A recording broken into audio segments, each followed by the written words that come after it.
Hello everyone, so I welcome you all once again. तो students, हमने SN1 क्या होता है, SN2 क्या होता है, उस पर डिस्कशन किया। SN1 कैसे होता है, which are the factors which affect SN1, which are the factors which affect SN2, उस पर डिस्कशन किया, isn't it? तो आज के क्लास में हम लोग विल ट्राई टू कंक्लूड, अभी तक जो भी पढ़ा है उसको एक कंक्लूजन पे लेके आएंगे and will try to compare between SN1 and SN2। Okay, so सबसे पहले स्टूडेंट्स, ऑलरेडी हमने कल के क्लास में, इफ यू हैव सीन, हमने सबस्ट्रेट के बेसिस पे ये डिसाइड किया था कि कौन SN1 देगा, कौन SN2 देगा, रेट किस केस में अच्छा रहेगा, किस केस में SN1 भी नहीं मिलेगा, SN2 भी नहीं मिलेगा, isn't it? ये कल के क्लास में डिस्कशन किया था। तो आज थोड़े बाकी के फैक्टर्स पे हम लोग डिस्कशन करेंगे। So over here I am writing factors. यहां हम लोग SN1 की बात करते हैं, यहां हम लोग SN2 की बात करते हैं, है ना। तो सबसे पहले स्टूडेंट्स, पहली बात करते हैं कि सबस्ट्रेट पे, है ना, सबस्ट्रेट। तो सबस्ट्रेट किस तरह से SN1 और SN2 को इफेक्ट करता है, we have seen, isn't it? तो जनरली SN1 के लिए हमें 3 degree, 2 degree, 1 degree and methyl halide अगर रहेगा तो रेट फास्टर रहता है, जबकि इस जगह पे we have 1 degree, 2 degree and 3 degree में ना के बराबर है। उसी तरह यहां आपको SN1 नहीं मिलेगा, है ना। जनरली 1 डिग्री और मिथिल नहीं देते, उसी तरह 3 डिग्री SN2 जनरली नहीं देता है। क्लियर है? तो this is all about substrate. Rate law की बात करें तो रेट लॉ में हमें पता है कि rate of this is equal to K into concentration of RX, है ना। RDS में कार्बोकैटायन का फॉर्मेशन होता है और कार्बोकैटायन फॉर्म होते ओनली RX इज इन्वॉल्व। यहां पर rate is equal to K RX into nucleophile, है ना। तो यहां से मॉलिक्यूलैरिटी और ऑर्डर पे बात हो सकती है। ऑर्डर ऑफ रिएक्शन, इसकी ऑर्डर जो होती है वो 1 होती है, इसकी ऑर्डर 2 होती है, इसीलिए वो बाई मॉलिक्यूलर और this is called as unimolecular, है ना। Order and molecularity they are not same, order और मॉलिक्यूलैरिटी अलग अलग है, बट रेट डिटरमाइनिंग स्टेप में जो ऑर्डर होता है that is molecularity. Complex reaction के लिए generally molecularities are not defined. Then leaving group,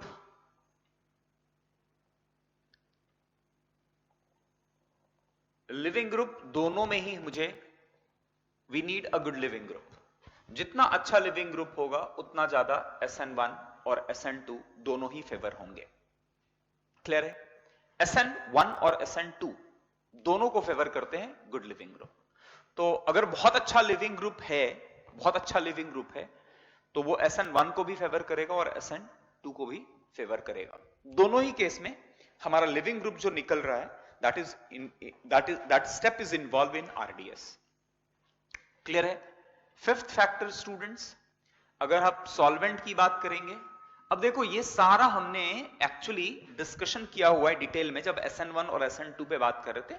अब यहां पर just we are comparing it, है ना। तो SN1 के केस में हमें सॉल्वेंट जो जनरली चाहिए होता है स्टूडेंट, वो पोलर प्रोटिक सॉल्वेंट चाहिए होता है, पोलर प्रोटिक सॉल्वेंट चाहिए होता है। और यहां पर हमें इस जगह पे सॉल्वेंट जो है that depends on type of substrate and reagent, है ना. Generally I am saying, generally it is polar or protic, but it is not always the case. It depends on what? Depends on nature of substrate and nucleophile. इस पे काफी detail discussion किया है कि अगर दोनों के दोनों अनचार्ज्ड हैं, न्यूट्रल हैं, तो जैसे जैसे पोलैरिटी बढ़ेगी वैसे वैसे रेट ऑफ SN2 बढ़ता है. लेकिन उनमें सबस्ट्रेट या न्यूक्लियोफाइल में एक भी चार्ज है या दोनों के दोनों चार्ज है, तो पोलैरिटी बढ़ने के साथ रेट ऑफ रिएक्शन जो है वो डिक्रीज होता है. क्लियर?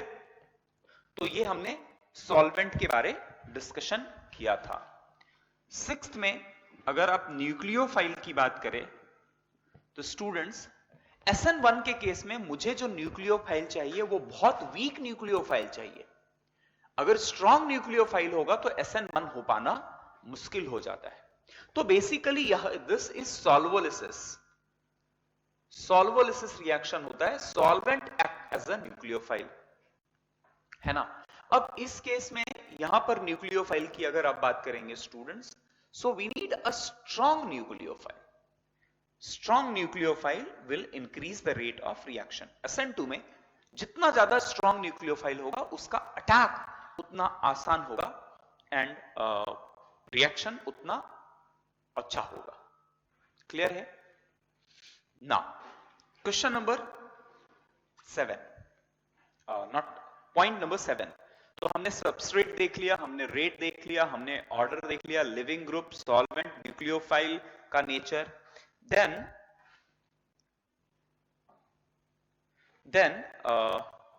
स्टूडेंट यहां पर रीअरेंजमेंट की बात करें कि क्या रीअरेंजमेंट इन्वॉल्व होता है.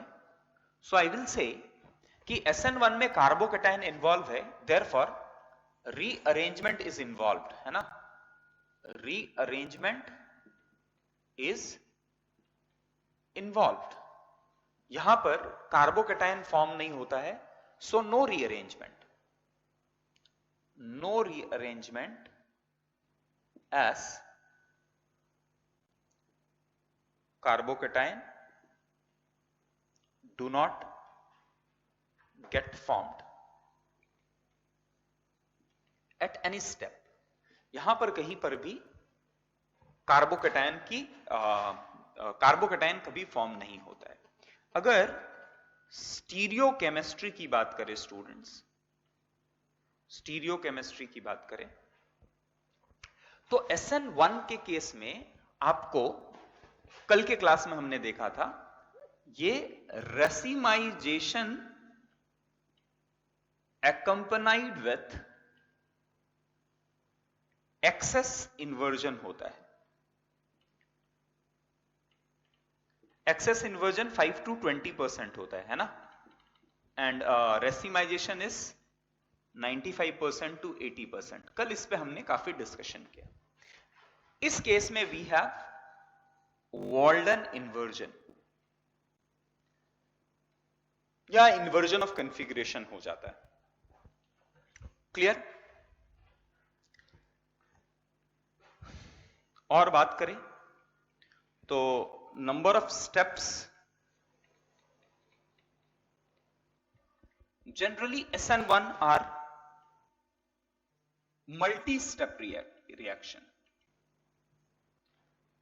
2 स्टेप तो होंगे ही, मिनिमम 2 स्टेप होंगे. पहले स्टेप पे कार्बोकैटायन का फॉर्मेशन होगा और दूसरे स्टेप पे न्यूक्लियोफाइल का अटैक होगा. और अगर कार्बोकैटायन रीअरेंज हो सकता है तो वहां पर रीअरेंजमेंट भी होगा. अब जबकि this is a single step reaction, single step reaction. Okay, clear है? अब यहां पर भी like generally single step reaction, ये भी 2 स्टेप रिएक्शंस हो सकता है कि जो न्यूक्लियोफाइल अटैक कर रहा है वहां से भी कुछ बाहर निकले, तो in that case it will be a 2 step reaction. But generally SN2 are single step reaction. तो ये एक कुछ कंपैरिजन हो गया between SN1 and SN2. Clear है? एंड अभी इसके अलावा कि सबस्ट्रेट कौन SN1 देगा, कौन SN2 देगा, कौन SN1 SN2 दोनों देगा, कौन ऐसे हैं सबस्ट्रेट जो SN1 और SN2 दोनों ही नहीं देंगे, इस पे कल के क्लास में हमने काफी डिस्कशन किया based on substrate. So what I want is कि pause the video and take it down. लिख लीजिए इसको. Okay, so done student, have you taken it down? Okay, so हमने SN1 और SN2 को कंपेयर किया. तो कुछ इंपॉर्टेंट पॉइंट्स जो ध्यान देने वाली बात यहां पर ये है कि आपको ध्यान रखना है कि बेसिकली आप जब डिसाइड करेंगे कि रिएक्शन SN1 के लिए जाएगा या SN2 के लिए जाएगा, उसमें जो फैक्टर्स, जो वेरी इंपॉर्टेंट फैक्टर्स है वो क्या है? एक तो सबस्ट्रेट है, वो डिसाइड करता है कि SN1 के लिए जाएगा या SN2 के लिए जाएगा. दूसरा जो है वो न्यूक्लियोफाइल. अगर आपका वीक न्यूक्लियोफाइल है, स्ट्रॉन्ग न्यूक्लियोफाइल नहीं है, तो उस टाइम पे मोस्टली SN1 रिएक्शन होगा. लेकिन अगर आपका न्यूक्लियोफाइल स्ट्रॉन्ग है तो it may go for SN2 reaction. तीसरा जो इंपॉर्टेंट फैक्टर है जो कि डिसाइड करेगा कि SN1 या SN2 के लिए जाएगा, that will be solvent. Polar protic solvent, basically polar protic solvent ionization of, it will help in ionization of the what living group है ना, लिविंग ग्रुप को बाहर निकालने में हेल्प करेगा. And generally polar aprotic solvent help SN2. तो ये कुछ इंपॉर्टेंट पॉइंट्स हैं जो आपको ध्यान में रखने हैं. ओके, चलिए अभी थोड़ा आगे कुछ और क्वेश्चंस करते हैं हम लोग इस पे. तो ये एक बेसिक कंपैरिजन हो गया between SN1 and SN2. Now I am giving you few question. अच्छा, कल के क्लास में हमने ये भी डिस्कशन किया था कि किस तरह से SN1 is racemisation accompanied with what? Excess of inversion, है ना. तो ये हमने देखा था. तो चलिए मैं कुछ क्वेश्चंस आपको देता हूं, try to solve those questions. ठीक है, तो take down these questions. So students over here we have a very simple question. Question asks you the specific rotation of a pure enantiomer. एक कोई तो एक ऑप्टिकली एक्टिव कंपाउंड है X, जिसका optical specific rotation कितना है? 10 degree. What will be its observed rotation if it is isolated from a reaction with 30% racemization and 70% retention. So the first part में ये कह रहा है कि X का जो प्योर X है उसका कितना है? +10. +10 degree is the specific rotation. That is, specific rotation is what? Alpha. So alpha of X is given as +10 degree. तो अगर एक किसी रिएक्शन में you are obtaining X where X is 30%, you are getting 30% racemization and 70% retention. So what will be its specific rotation or observed rotation? What will be the observed rotation of the solution you will be getting? Okay, now 30% racemization means what, students? 30% racemisation का मतलब क्या होता है? मैं अगर बोल रहा हूं कि X का प्योर इनंशियोमर अल्फा का जो वैल्यू है वो +10 है, तो इसका एक और मिरर इमेज एग्जिस्ट करेगा, एक और मिरर इमेज एग्जिस्ट करेगा, क्योंकि आप कह रहे हैं इनंशियोमेरिक प्योर फॉर्म. तो इनंशियोमर मतलब it exist in at least 2 form. इसका और एक एग्जिस्ट करेगा जिसका अल्फा का वैल्यू क्या होगा? अल्फा का वैल्यू होगा -10 डिग्री. क्लियर है? सो 30% X you are obtaining with 30% racemization means what? X के दो फॉर्म अवेलेबल हो रहे, एक तो D फॉर्म और दूसरा L फॉर्म. मान लिया कि D फॉर्म का रोटेशन है +10 डिग्री, तो L का रोटेशन कितना होगा? -10 degree. Clear? Is it clear? D और L. अब 30% racemization means what? 15% of D will be there and 15% of L will be there. If you have started with something, आपने कोई Y लिया था, उस पे आप रिएक्शन कर रहे हैं and y is giving you x, जिसमें x you are getting as 30% racemization and 70% you are getting as what? Retention. Okay? अब retention means what? Retention means जो configuration था वो maintain हो गया है ना. So suppose आपने you have started with positive, आपने positive के साथ start किया था, पॉजिटिव और डी फॉर्म के साथ स्टार्ट किया था, तो you will get 15% D form and 15% L form, and retention is 70%, means 70% extra you will be getting D form of X, जिसका रोटेशन कितना होगा? +10. So they are asking you what will be the observe rotation. ये clear हुआ, पहले question ये clear हो गया. So what they are saying, specific rotation of a pure enantiomer is 10 degree. What will be the observed rotation if it is isolated from a reaction with? तो assume कर लो कि आपने एक Y substance लिया था जिससे आपको X मिल रहा है ना.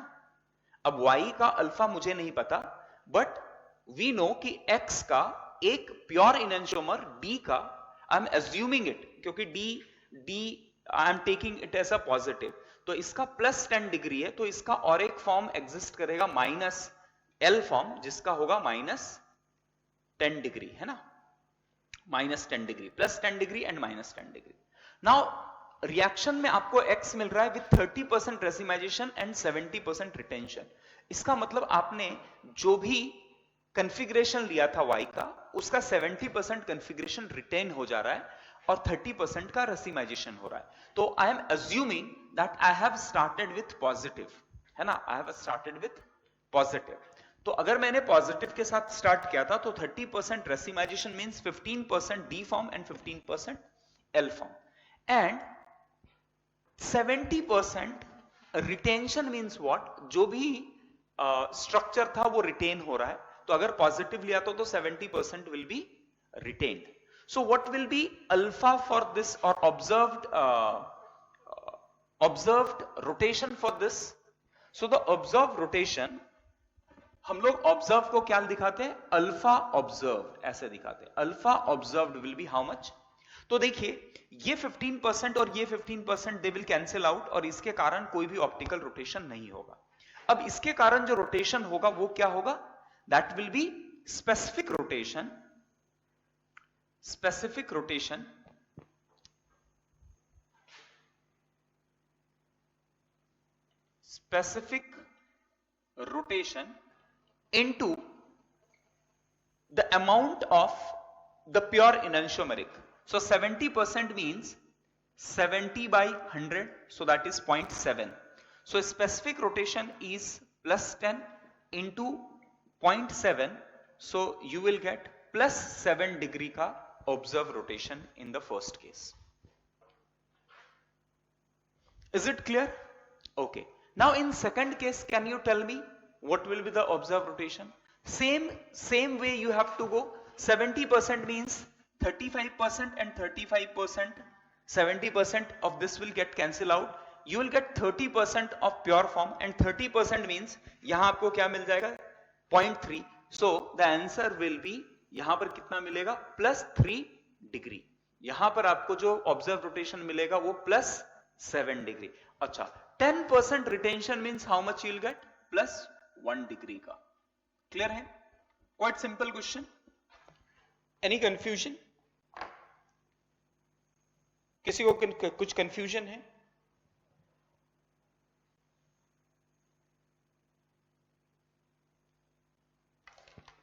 डन? क्लियर है? समझ में आ गया ये स्टूडेंट सबको? चलिए एक और क्वेश्चन देता हूं मैं, जो कि स्पेसिफिक रोटेशन पे ही होगा. So should I rub it? Is it clear? काफी सिंपल है.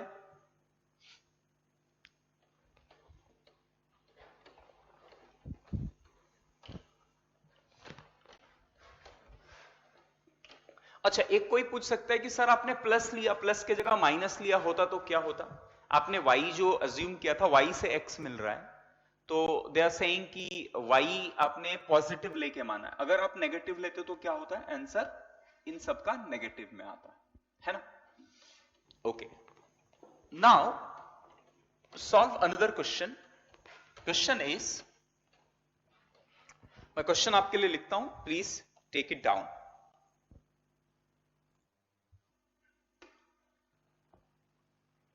So student, here is another question. They are asking you what?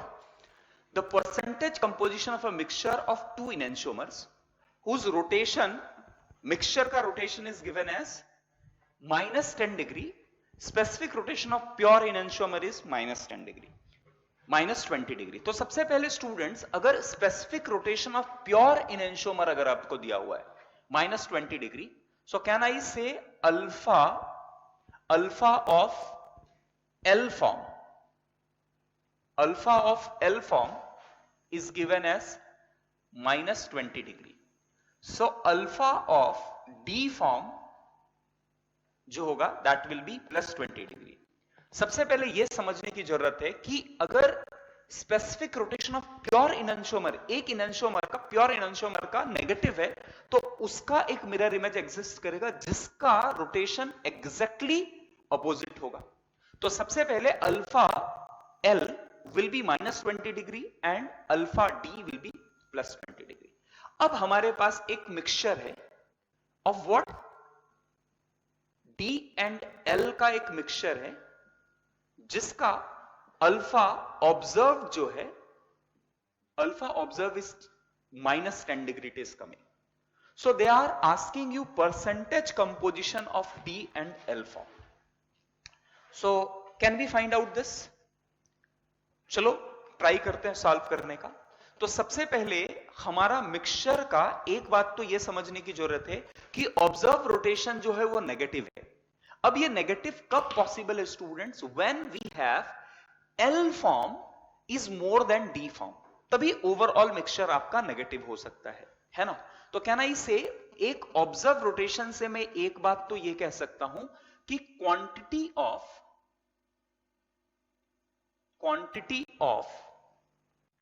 L form is more than D form. Clear? पहली बात। अच्छा, अब चलो मान लेते हैं कि हमारे पास ओवरऑल जो परसेंटेज, जो अमाउंट दिया हुआ है उसको 100% मानते हैं। तो 100 में से x% we have as D and 100 minus x% we have as L. Clear है? तो सबसे पहले student, if we have x% of D and 100 minus x% of L, तो the very important thing is कि दोनों का मिक्सचर है, तो सबसे पहले जो कम रहेगा दैट विल बी कंप्लीटली उसका एग्जैक्टली अपोजिट जो फॉर्म रहेगा, that will be, they will be cancelling out. जैसे x, if we have x% of D, so similarly we will be having x% of Y also. So x% of L will completely, like, they will cancel out each other. The optical rotation of x% of D and x% of L will what? They will cancel out each other. Clear है? तो out of 100 minus x%, x% of L will be like, it will be used to neutralize what? The positive rotation due to D form. Clear है? जो left out बच गया वो कितना बच गया? 100 minus x%. So this is the left amount of what? Of L form, जिसके कारण हमारा रोटेशन जो आ रहा है that we are getting as minus 10 degree. Clear है? तो कैन आई से 100 minus 2x% of L is giving you minus 10 degree.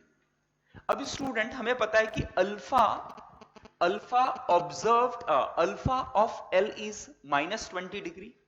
So alpha observed क्या होता है? Alpha observe is equal to specific rotation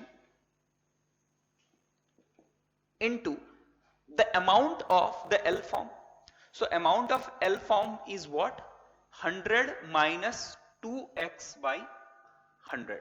So this is the composition of L form that will bringing this negative rotation. Up this is minus 10 degree and specific rotation is minus 20 degree. So let the value of this be y. So y ka value will getting as 1 by 2, isn't it? So can I say 100 minus 2x by 100 is equal to 1 by 2, 0.5 value आना चाहिए. So from here we'll get 200 minus 4x is equal to 100. So 4x is equal to 100 and x you will be getting as 25%. So किसका percentage 25 है? D form का. So D form is 25%. So what will be L form? L form you will be getting as 75%, है ना? Clear? समझ में आ गया? So what is their percentage composition? Percentage composition of D form will be 25% and percentage composition of L form will be 75%. Is it clear? समझ में आया? एक बार फिर से explain करूं? चलिए एक बार फिर से फाइनल बता देता हूं. प्योर इनएंशोमर का माइनस 20 डिग्री है. इनएंशोमर से इसके मतलब इसके दो फॉर्म होंगे. एक नेगेटिव है तो उसका एग्जैक्टली अपोजिट पॉजिटिव आएगा. मैं नेगेटिव वाले को एल फॉर्म बोल रहा हूं, पॉजिटिव वाले को डी फॉर्म बोल रहा हूं, है ना? Dextro and levo. This L minus small L indicate levo and small D indicate dextro. अब हमारे पास जो फाइनल अब mixture we have taken, mixture of D and L. तो अज्यूम करते हैं कि यहां जो भी मिक्सचर है उसका x% is d and 100 minus x% is l. अब देखो स्टूडेंट, d और l ये जो है डेक्स्ट्रो रोटेटरी, x अमाउंट अगर है तो वो राइट की ओर रोटेट करना चाहेगा. Exactly x amount of l जो होगा that will try to rotate that ppl into opposite direction. तो ये एक दूसरे को कैंसिल आउट करेंगे और जो बचा हुआ अमाउंट रहेगा L का that will bring rotation in anti clockwise manner. समझ में आया? तो total percentage of D form is x and L form is 100 minus x. तो मैंने क्या कहा, अब देखो ये जो है x% of D and 100 minus x% of L, ये actual percentage of D and L है. तो कैन यू से इसमें रेसिमाइजेशन का परसेंटेज कितना होगा? रेसिमाइजेशन का परसेंटेज होगा 2x. क्यों? क्योंकि x% ऑफ D है and x% of L, exactly दोनों का अमाउंट जो है वो कैंसिल आउट होता रहेगा, है ना? तो जैसे हमने इससे पहले किया था 70% रेसिमाइजेशन मींस व्हाट? 70% रेसिमाइजेशन मतलब क्या?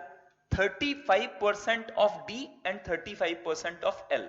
तो similarly if we have x% of D तो again we have x% of L और वो एक दूसरे का वो they will form racemic mixture. तो 2x अमाउंट जो है वो रेसिमिक मिक्सचर बनाएगा. तो बाकी बचा हुआ जो होगा वो 100 माइनस 2x होगा जो एक्सेस में रहेगा, है ना? एक्सेस में ये रहने वाला है. अब 100 माइनस 2x है that will give you rotation. तो यहां वही काम किया है हमने. तो 100 माइनस x से xl निकाल दिया. So that is giving you minus 10, है ना? जो बचा हुआ है जो एक्सेस में है that will give you negative rotation. So 100 minus 2x% of L will give you minus 10 degree. अब उसको मैंने यूज किया है कि alpha observe is equal to specific rotation into the amount of L you have. तो what amount of L you have? 100 minus 2x%. तो percent means पर 100. So divided by 100. So I am calling this as y. तो y का value कितना आएगा? 1 by 2. वहां substitute किया तो I am getting the value of x as 25%. तो L का परसेंटेज क्या आ जाएगा? 75. Clear? Simple question.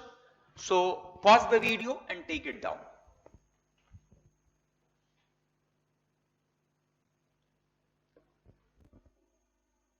Done students? चलिए एक और क्वेश्चन मैं देता हूं ऑप्टिकल रोटेशन पे. तो आपको ये कंसेप्ट समझ में आ रहा है? रेसिमाइजेशन, एक्सेस अमाउंट में अगर कुछ है तो स्पेसिफिक रोटेशन कैसे आएगा? तो काफी ये सिंपल क्वेश्चंस पूछे जाते हैं। चलिए अभी एक और क्वेश्चन मैं देता हूं। Question is what is optical purity? What is optical purity? What is optical purity of sample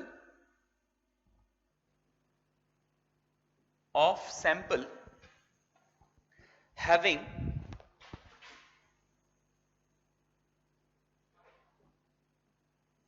alpha observed as?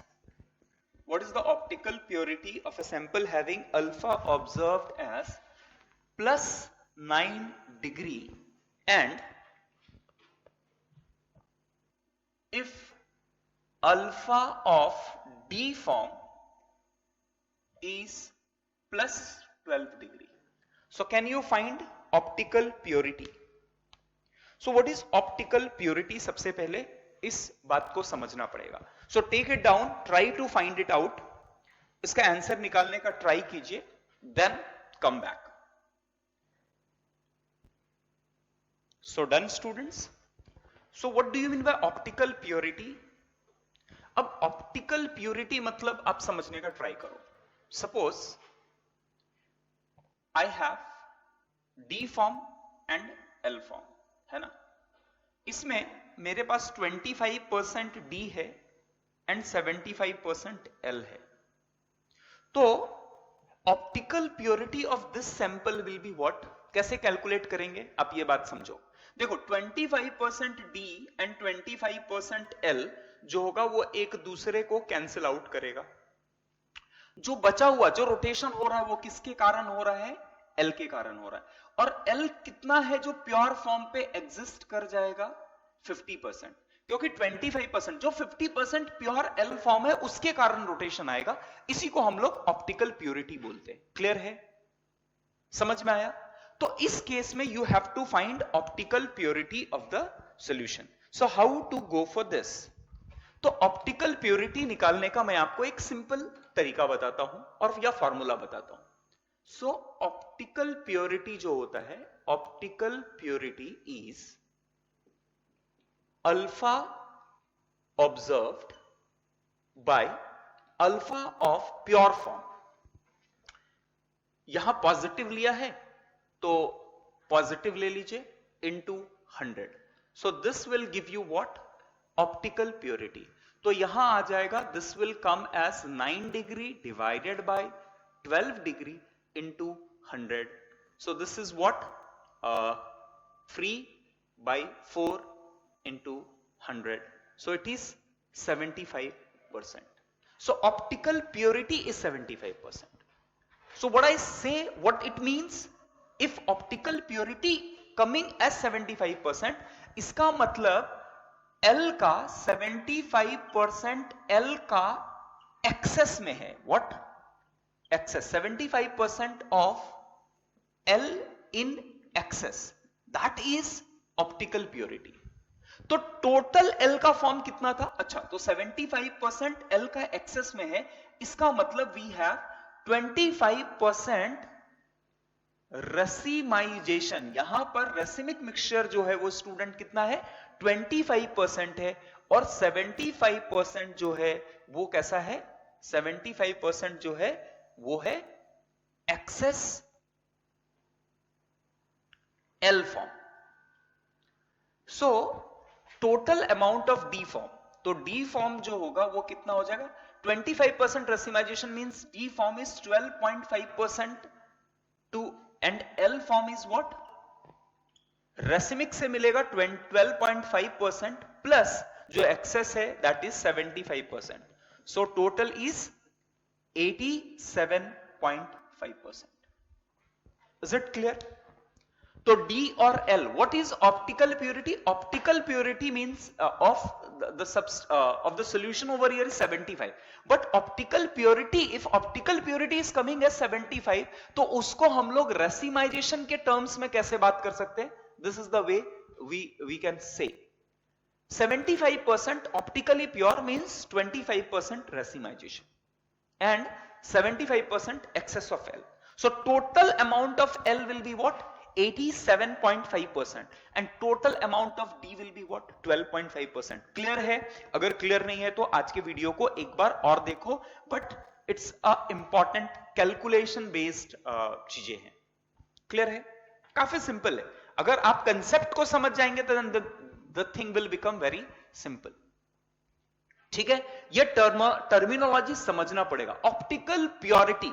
अब बोलेंगे सर मिक्सचर में प्योरिटी मींस व्हाट?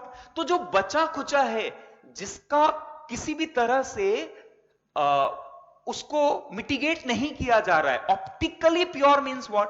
तो वो ऑप्टिकल अपना पूरी तरह से वो ऑप्टिकल एक्टिविटी इस तरह का दिखाएगा ऑफ एल, है ना. 100% अगर L होता तो पूरा रोटेशन मिलता, तो 100% नहीं है. कितना है एक्स्ट्रा जो है वो 75% L है ना. तो 75% L के कारण रोटेशन मिलेगा. That is called optical purity, है ना. तो ऐसा आप मान के चल सकते हैं कि पूरे सॉल्यूशन में कितना, आप ये अज्यूम कर लो कि D और L जो है ये कैंसिल आउट हो रहा है, तो बचा खुचा जो अमाउंट है वो जो है वो ऑप्टिकल प्योरिटी है. क्लियर? Is it clear? तो आज हमने ऑप्टिकल प्योरिटी, रेसिमाइजेशन, इस पे कुछ क्वेश्चंस सॉल्व किए स्टूडेंट, है ना. तो आज का क्लास मैं यहां बंद करता हूं. हमने even we have compared SN1 and SN2. कल के क्लास में we will discuss about SN2 of alcohol, SN2 of alkyl halide, SN2 of ethers, SN2 of epoxy. इस पे थोड़ा डिस्कशन करेंगे, है ना. जैसे SN1 में हमने डिफरेंट एंटिटीज के लिए डिस्कशन किया था, वो डिस्कशन सारा हम लोग कल के क्लास में करेंगे. So thank you very much.